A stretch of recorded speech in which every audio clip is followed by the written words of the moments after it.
그런 보도도 나왔고. 어쨌든 지금 이로써 최순실이 국가 권력 서열 1위라고 하는 것은 입증이 된 거 아닙니까? 그렇죠. 그런데 어쨌거나 아무리 그래도 그 한 나라의 대통령으로 선출된 사람이고 아무리 그렇게 해도 정치를 되게 오래 하신 분이잖아요. 1998년에 정치 국회의원에 당선이 돼서 그 이후로 쭉 정치를 해온 사람인데. 그러니까 정치자 여러분들께서는 지금 최순실한테 대통령 연설문이 뭐 하루 전에 이틀 전에 뭐 2시간 전에 적어도 청와대 밖으로 안 나가는 대통령 연설문 가장 극비라고 할 수 있는 대통령 연설문이 사전에 나가는 이런 거에 대해서 이해가 안 됐죠. 이해가 안 되는 거죠. 이해가 안 되죠.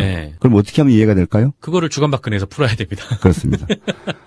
최순실이 국가 의전 서열 1위라고 하는 이유는 추정하면 이렇습니다. 최순실 아버지 최태민 목사 아닌 목사, 선임 아닌 선임이 뭘 주장했습니까? 과거에 박근혜 대통령하고 이렇게 처음 만남을 하고 박근혜 대통령하고 뭐 대한 구국 선교단 뭐 총재 뭐 이런 걸 할 때 주장한 게 있어요. 주장한 게 있어요? 영혼 합일법이에요. 영혼 합일법?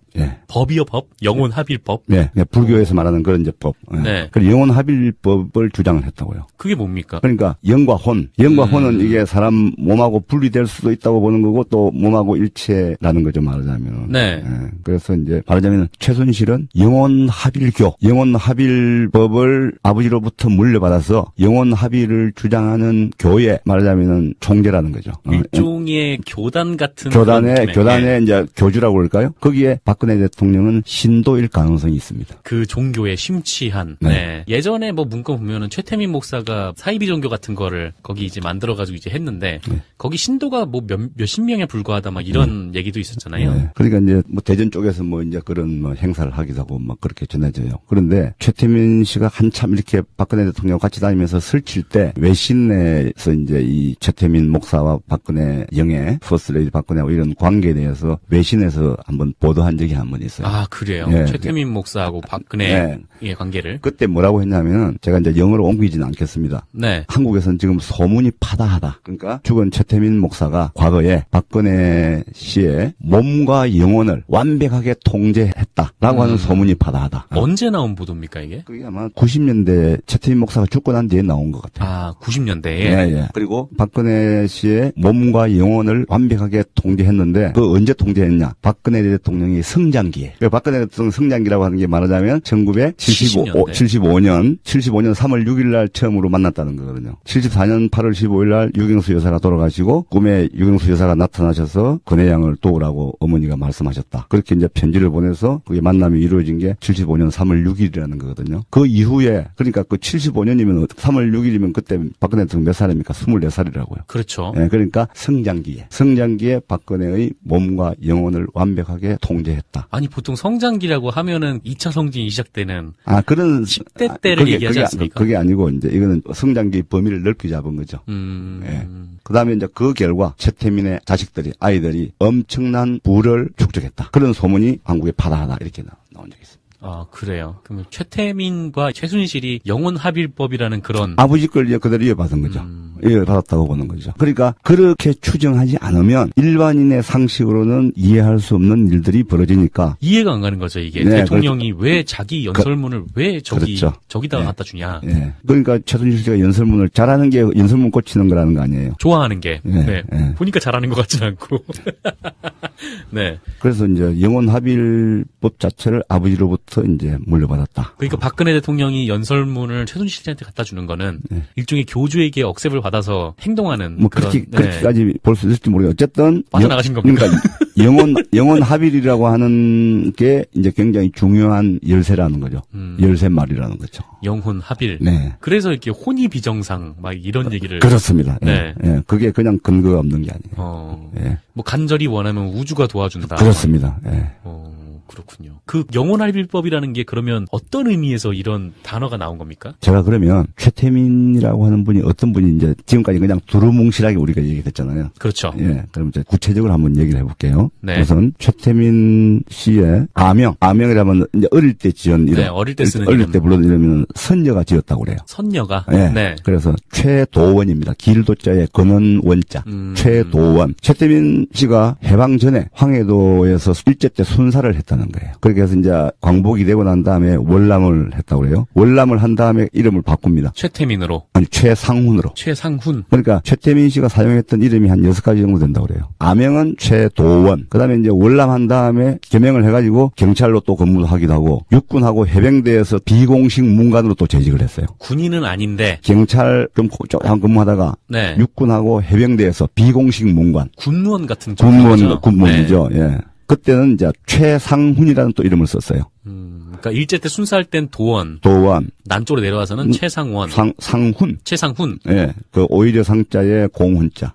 최상훈으로 했고요. 부산에서 거주할 때가 있어서 전국을 돌아다녔으니까 신분 세탁을 계속 합니다. 이 사람이. 뭐 그래야 되는 사정이 있었나 보죠. 뭐 그건 나중에 또 제가 시간이 되면 말씀드릴게요. 네. 그래서 또 부산에 이제 거주할 때는 어떤 이름을 썼냐? 최봉수. 봉우리 봉자에 목숨 숫자. 그러다가 이제 절로 들어갑니다. 그 절로 들어간 시기가 아마 그런 것 같아요. 6번째 부인하고 결혼을 했는데 6번째 부인이 이제 아마 최태민 씨의 과거 뭐 여성 편력이라든가 결혼한 이런 전력들을 알았던 모양이죠. 아니면 뭐 동시다발로 다른 여성하고 이렇게 뭐 스캔들 일으키고 하니까 6번째 부인이 아마 따졌을 것 같아요. 왜 그렇게 딴 데 가서 바람 피고 막 그러냐? 아니 뭐 왜 숨기고 결혼했냐? 그렇지 뭐 그런 거로 추정이 되죠. 그러니까 이제 절로 도망갑니다. 속세를 떠나버렸군요. 네, 절로 도망가서 이제 머리를 깎습니다. 그래가지고 이제 법명. 네, 법명. 스님들이 쓰는 이름. 네, 법명을 이제 뭘로 바꾸냐면 물러날 퇴자의 퇴운, 구름은자. 물러나는 구름. 퇴운이라고. 이 최태운이라고 하는 이름이 사실상 옛날 호적. 네. 77년 이전의 호적에는 최태운으로 되어 있다.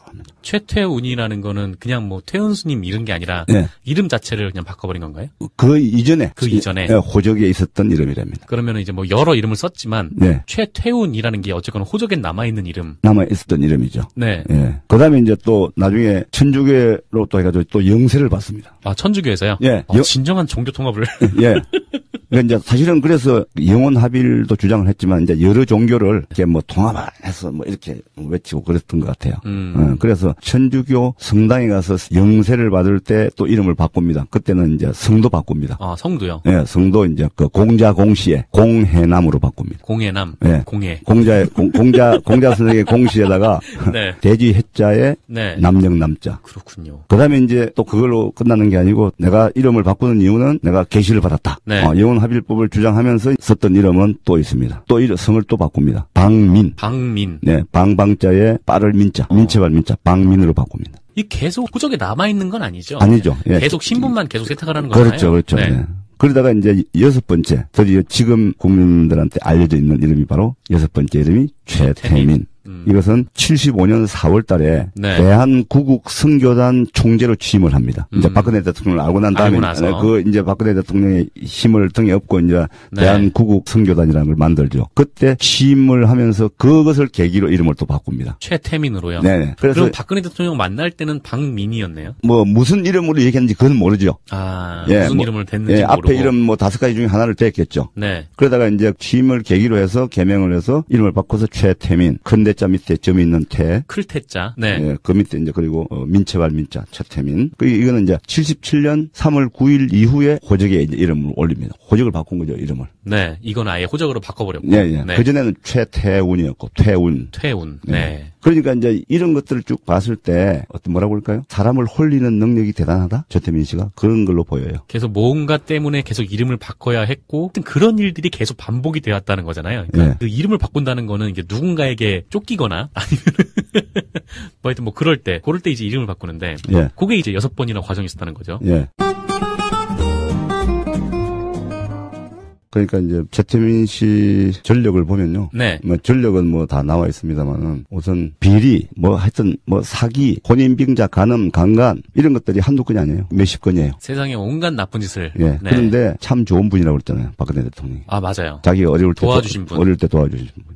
그럴 수 있죠. 그럴 수 있죠. 예, 한편에서 나쁜 짓 하고. 한 개인에게는 그럴 수 있죠. 그렇습니다. 예. 네. 그러면 이제 그분이 얘기했던, 아까 뭐라고 했었죠? 무슨, 영원합일법. 네, 영원합일법. 예. 그거는 이제 어디서 나오는 건가요? 그러니까 영원합일법은 일종의 체면술 같은 거라고 그래요. 아. 체면술. 예. 그러니까 뭔가 이게 뭐 어떤 교리 같은 게 아니라 무슨 술수 같은 좀 그런 느낌이네요. 그러면 이 영원합일법이라는 게. 어쨌든 넘어가잖아요. 옛날 막 무림에서 막 전해져 내려오는 그런. 비서 같은 거. 어쨌든 넘어가잖아요. 통하잖아요. 통한다는 게 문제죠. 아, 그렇군요. 그래서 어쨌건 최태민에게서 최순실에게도 그 영혼 합일법이라는 게 넘어왔고. 저는 그렇게 봅니다. 아, 뭔가 지금 계속 무협지 같은 얘기인데. 네, 저는 그렇게 봅니다. 그렇지 않고는 뭔가 이게 뭐 그렇게 추정하는 게 맞는지 안 맞는지 모르지만. 네. 그런 거라도 추정을 안 하면 지금 벌어지고 있는 일들이 상식으로는 설명이 안 되잖아요. 네. 그러면 뭐 이것도 한번 추론을 해보고 싶은데 정윤회 씨도 같은 종파일 가능성이 있다라고 보시나요? 그거는 제가 장담하거나 확신을 못할 것 같아요. 네. 하지만 이거를 모르고 있었다. 만약에 그게 사실이라면 정윤회 씨가 이거를 모르고 있었다라는 건 알 수 없는 거잖아요. 모르고 있었다고 볼 수는 없죠. 왜냐하면 의원 시절에 비서실장을 했잖아요. 네, 사실은요. 장관이라든가 당 대표라든가 국회의장이라든가 뭐 그런 걸 해야 비서실장이라고 붙이잖아요. 대부분 그죠. 그렇죠. 그러면 예를 들어서 뭐 그냥 평범한 정치인이거나 그냥 평범한 국회의원 같으면 비서실장이라고는 호칭은 잘 안 붙여요. 그냥 비서관, 보좌관, 참모 그렇게 얘기하지. 누가 평의원인데 어떻게 비서실장이라고 누가 붙이나요? 아, 그러네요. 네. 네. 그런데 박근혜 대통령은 초선 의원 시절에 이미 정윤회 씨가 비서실장이었다는 거 아니에요.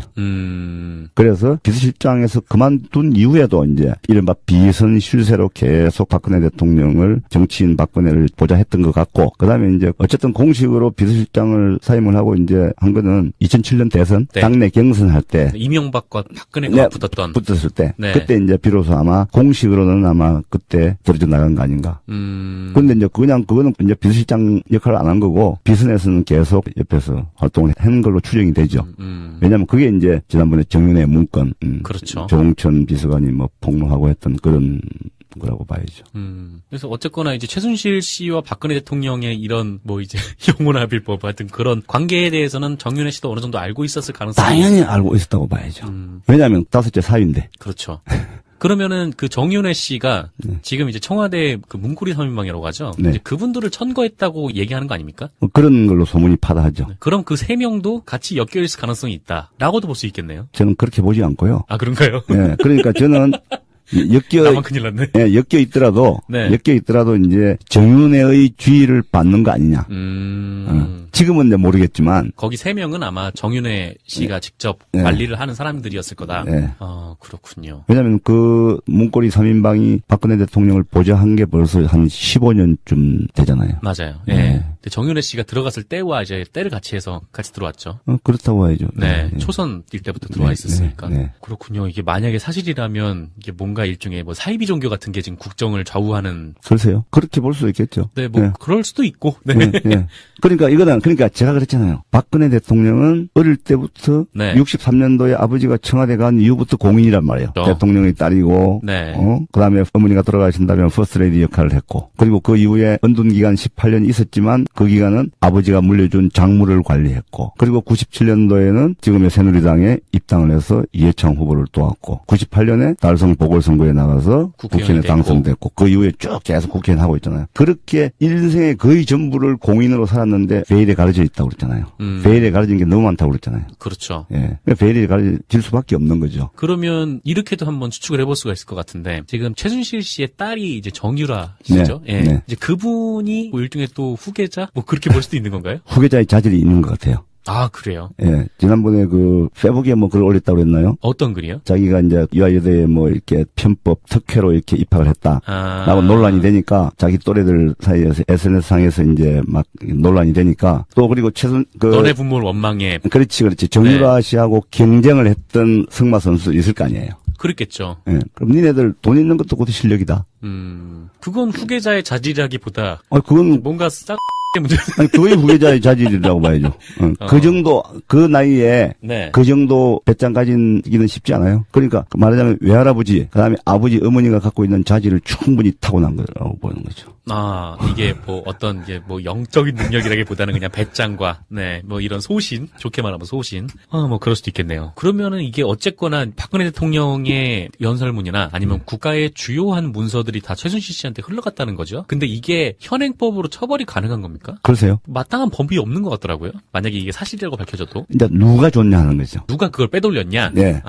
문서 유출. 박근혜 대통령이 직접 줬다고 그러면 아마 걸기 어려울 겁니다. 그런데 박근혜 대통령의 지시로 어떤 보좌관이 했다. 그러면 그거는 이제 국가기밀 누설이잖아요. 아, 그렇죠. 예. 공직상 취득한 비밀과 문서를 네. 빼돌렸으니까 그 보좌관은 이제 처벌받아야죠. 그 보좌관은 처벌받고 그럼 네. 최순실 씨는 뭐 처벌받은 마땅한 규정이 없는 건가요? 그냥 받은 거잖아요. 뭐 처벌받아. 주니까. 예.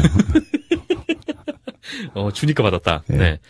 아, 그렇군요. 최순실 씨는 아직 독일에 있다고 해요. 그건 모르죠. 그거 어떻게 알아요? 독일에 있는지 어떻게 알아요? 지금 뭐. 그건 모르는데. 보도를 보면은 뭐 이제 한겨레 신문하고 JTBC 뭐를 포함해서. 네. 여러 신문사나 방송사의 기자들이 독일로 대거 날아간 것 같아요, 기자들이. 네, 맞아요. 예. 근데 독일에 있다 없다를 우리가 그건 모른다고 그래야죠. 그렇죠. 우리는 알 수 없으니까. 알 수 없습니다. 독일에 있는 것으로 추정되는. 추정이 되지만 독일에 제가 볼 때는 없을 수도 있어요. 근데 이제 박근혜 대통령이 이번 개헌 얘기하기 전주, 그러니까 저번 주에 수석비서관 회의 나와가지고 얘기를 드디어 하셨잖아요. 뭐 이런저런 논란이 있는데, 뭐 이거는 뭐 국가를 살리기 위해서 만든 재단들이고 어쩌고저쩌고 하면서 여기에서 문제가 있는 사람들은 조사를 받아야 된다. 그거는 지침을 준 거죠. 검찰한테 지침을 준 거죠. 지침을 준 건데, 그러면 이게 최순실 꼬리 자르기가 아니냐. 그러니까요. 그 지침은 검찰은요, 권력의 개라고 그러잖아요. 검사 동일체 원칙이라는 게 있어요. 그러니까 검사는 내가 맡고 있는 직책이 뭐든 간에 총장이 지시하면 지시를 따르는 거예요. 검찰총장이 지시하면. 네. 그리고 검찰총장이 지시하면은 뭐 부장검사, 지검장, 혹은 뭐 1차장, 2차장, 3차장, 혹은 그 밑에 부장검사, 그 밑에 평검사가 지시를 하는 대로 따르는 게 검사 동일체의 원칙입니다. 검찰은 그러니까, 하나이기 때문에. 네, 그렇습니다. 검찰은 헌법기관이 아니에요. 판사는 헌법기관이고 국회의는 헌법기관이지만 검사 개인은 헌법기관이 아니고 행정기관이잖아요. 그래서 검찰은 권력의 개다 이렇게 막 비난을 하잖아요. 네. 판사는 자기가 법과 양심에 따라서 개별적으로 판결을 내릴 수 있어요. 그럴 수 있죠. 네, 그러나 검사는 지휘를 받기 때문에 그렇게 할 수가 없다. 예, 그래서 검찰은 권력의 개다. 우리나라 지금 검찰이 하고 있는 지금까지 해왔던 걸 보고 이제 그렇게 비판을 하잖아요. 그러면은 이 검사들은 그러니까 권력에 가장 민감한 조직이 자기 자신들이 권력기관이면서 자기네들을 지휘 통제하는 권력에 가장 민감한 사람들이 이제 검사들이거든요. 그러면 청와대 수석비서관회에서 박근혜 대통령이 이런 얘기 하잖아요. 뭐 관련된 자들이 있으면 다 법대로 해가지고 뭐 처벌해라. 수사해서 엄정하게 조치해라. 그렇죠. 그런 얘기를 했죠. 최순실만 빼고. 그 말이라는 걸 검사들은 검사에 알아듣는 거죠. 아, 최순실만 빼고. 그러면 이게 최순실 꼬리 자르기가 아니다. 그러니까 이게 궁금한 게 제가 그거죠. 그러니까 이게 사람들이 이거 최순실을 꼬리를 자르고 넘어가려는 건가라고 생각을 했는데 지금 말씀하신 거 들어오면은 일단 종교적인 관점에서 보면은 그게 사실이라면 최순실이 몸통이고 박근혜 대통령이 몸통이 아닌데. 그러니까 몸통은 건드리지 말라는 거죠. 몸통은 건드리지 말라는 지침으로 저는 검사들이 받아들일 거라고 봐요. 네. 수석비서관회에서 한 얘기 자체가 이렇게 얘기하는 정말 수사 지침을 정말 강한 의지를 보인다면은 지휘고하를 막론하고 거기에 연루된 사람이 누구든 누구든 가차없이 엄정하게 수사에 처벌해라. 걸린 사람이 누구든 그렇게 얘기해야 상식 아닌가요? 그런데 박근혜 대통령은 그렇게 얘기하지 않았다. 그럼요. 그러므로 이거는 아마 최순실을 빼고 그냥 어느 정도 이제 미르재단 뭐 K스포츠 재단 하면서 막 언론에 막 얘기하고 그런 분들 있지 않습니까? 근데 그 정도 자르는 선에서 끝날 가능성이. 그거라도 제가 볼 때는 제대로 수사하면 다행이에요. 그렇군요. 그냥 한 몇 명 정도만 일종의 진짜 꼬리 정도만 자르고 수사하는 신용만 내지 않을까 싶어요. 수사하는 신용만. 네. 그래서 이제 오늘 아침에 뭐 신문 보면 이런 표현이 나와요. 최순실은 달리고 검찰 수사는 걷는다. 절대 잡을 수 없다. 이거는. 네. 그러면 최순실 얘기는 일단 여기서 넘어가고 그 마지막 질문을 하나 던져볼게요. 뭐 이번에 이제 박근혜 대통령이 개헌 얘기를 꺼냈어요. 그러니까 이게 말도 안 되는 거라는 거를 아마 친박계 의원들도 다 알 거예요. 뭐 좀 전까지는 뭐 그런 얘기 한 번도 안 하다가 갑자기 이게 딱 나오는 게 누구나도 이거는 이것 때문에 다 나왔구나라는 걸 알 수 있는 거잖아요. 네. 그런데 저는 이제 이 자리에서 야권에 꼭 한 말씀을 드리고 싶어요. 네. 말씀하세요. 야권에 헌법이라는 게 뭐냐면요. 이제 헌법은 기본법이라고 그러잖아요. 네. 기본법이면 그 국가가 지향해야 될 이상, 목표, 비전, 뭐 이런 것들을 다 담고 있잖아요. 그렇죠. 그런데 이 헌법이라고 하는 것을 이 절차적인 관점에서 한번 보자는 거예요. 절차적인 관점. 내용은 일단 제껴놓고 절차적 관점에서 봤을 때 헌법은 저는 이렇게 정의합니다. 헌법이 제정 혹은 개정될 당시에 모든 정치 세력 사이의 역학관계를 반영한다. 헌법이라는 거는. 헌법이라는 것 자체가 만들 때 하늘에 뚝 떨어지는 게 아니잖아요. 한국이라고 하는 그 사회. 말하자면 지금 헌법은 1987년에 여야가 만장일치로 만든 헌법이거든요. 이 헌법은 87년 60민주항쟁을 통해서 직선제 개헌하고 민주화에 대한 그 폭발적인 혁명이죠. 혁명. 60민주혁명의 결과 탄생한 법입니다. 그렇죠. 예, 그러면은 넥타이 부대들도 막 그리로 쏟아졌고 직선제를 반독재 투쟁을 했지 않습니까? 그랬죠. 그러니까 그 당시에 정치, 사회, 세력 사이의 역학관계를 정확히 반영한 헌법입니다. 동시에 헌법이 만들어지려면은 국회에서 또 절차가 이루어져야 되죠. 그렇죠. 그러면 이제 여야 모든 정치 세력 사이의 타협의 산물이에요. 그렇기 때문에 지금 그러면은 헌법을 고쳤을 때 국민들의 입장에서, 네. 민중의 입장에서, 혹은 야권의 입장에서 1987년 당시에 민주혁명을 거친 이후에 그 폭발적인 민중의 힘을 보여준 다음에 여야가 타협을 해서 만든 그 헌법보다 나은 헌법을 만들 수 있냐? 못 만든다는 거죠. 그럴 가능성이 떨어진다는 거죠. 예, 두 번째. 그래서 저는 개헌을 주장하고 하는 분들을 저는 전부 불손하게 봅니다. 개헌론자들에 대해서. 개헌론자들은 단 전제가 있습니다. 개헌을 하려면 전제가 뭐냐면은 선거제도. 말하자면 지금 소선거구제를 그러니까 1인 1구제잖아요. 국회에는. 승자 독식이죠. 지역구는 1구 1인이니까 막 그렇다 치고요. 비례대표는 대단히 왜곡되어 있거든요. 그렇죠. 배분 비율도 왜곡되어 있고. 그래서 예를 들어서 지금 국회의원이 뭐 300명이라고 치면 100명 정도를 비례대표 국회의원으로 하고 200명을 지역구로 한다. 그래서 독일식 정당 명부제를 해서 그러면은 정말 정확하게 지역구는 한 선거구에 3명 뽑으니까 그거는 이제 최종적으로 제일 이제 득표를 많이 한 사람이 뭐 가반수든 아니든 그건 당선되는 거니까 그건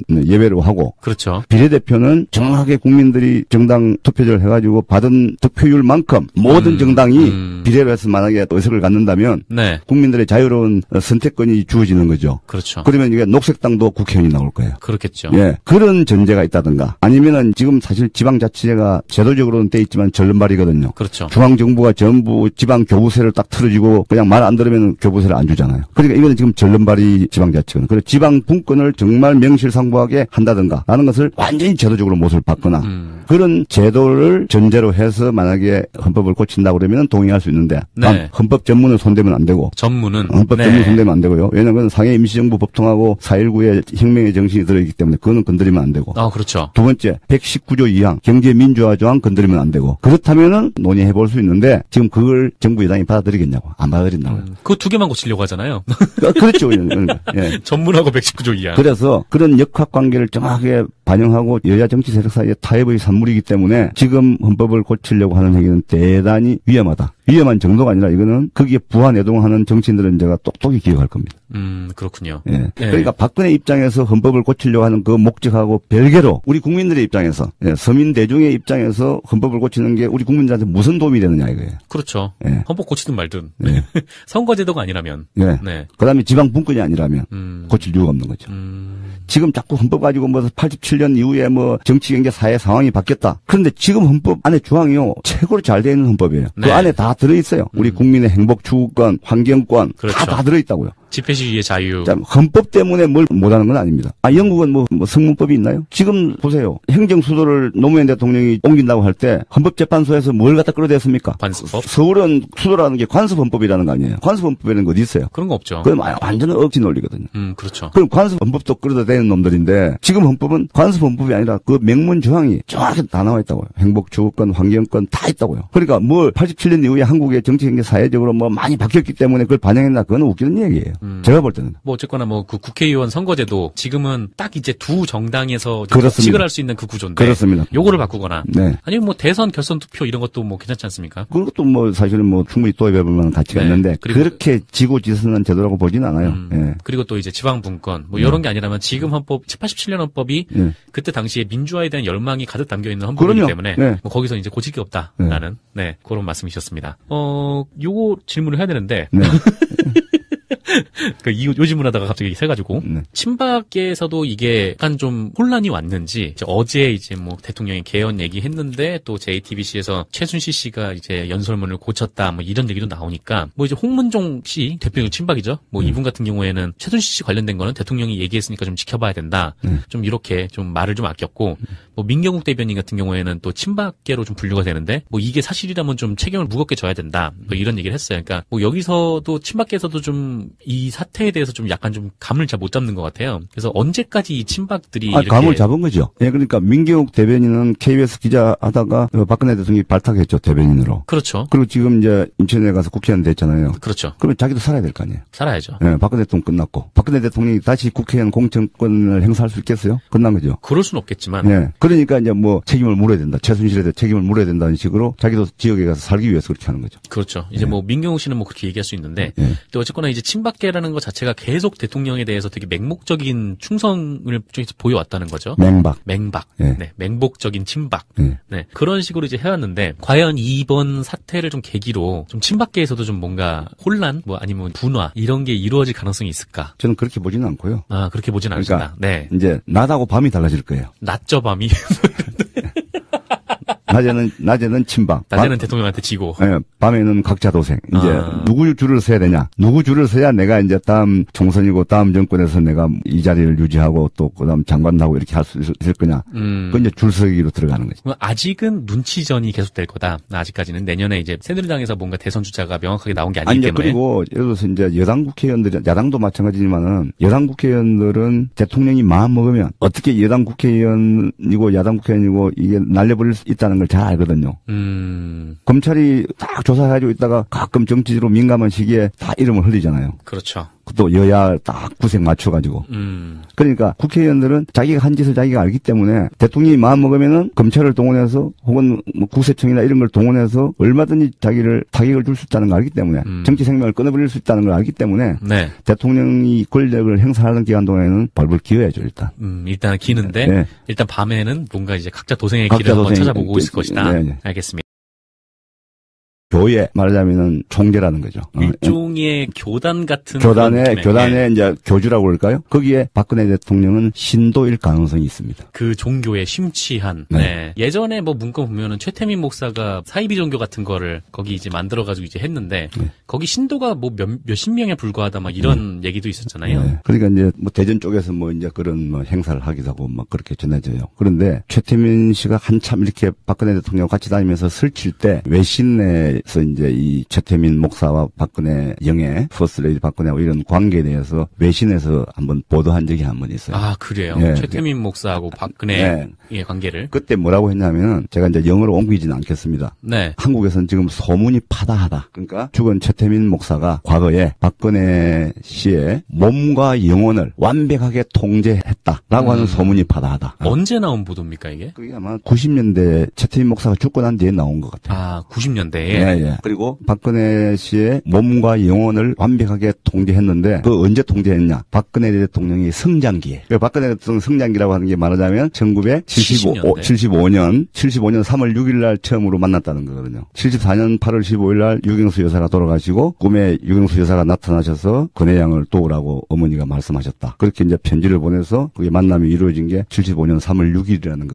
예. 그런 보도도 나왔고. 어쨌든 지금 이로써 최순실이 국가 권력 서열 1위라고 하는 것은 입증이 된 거 아닙니까? 그렇죠. 근데 어쨌거나 아무리 그래도 그 한 나라의 대통령으로 선출된 사람이고 아무리 그렇게 해도 정치를 되게 오래 하신 분이잖아요. 1998년에 정치 국회의원에 당선이 돼서 그 이후로 쭉 정치를 해온 사람인데. 그러니까 정치자 여러분들께서는 지금 최순실한테 대통령 연설문이 뭐 하루 전에 이틀 전에 뭐 2시간 전에 적어도 청와대 밖으로 안 나가는 대통령 연설문. 가장 극비라고 할 수 있는 대통령 연설문이 사전에 나간 이런 거에 대해서 이해가 안 됐죠. 이해가 안 되는 거죠. 이해가 안 되죠. 네. 그럼 어떻게 하면 이해가 될까요? 그거를 주간박근혜에서 풀어야 됩니다. 그렇습니다.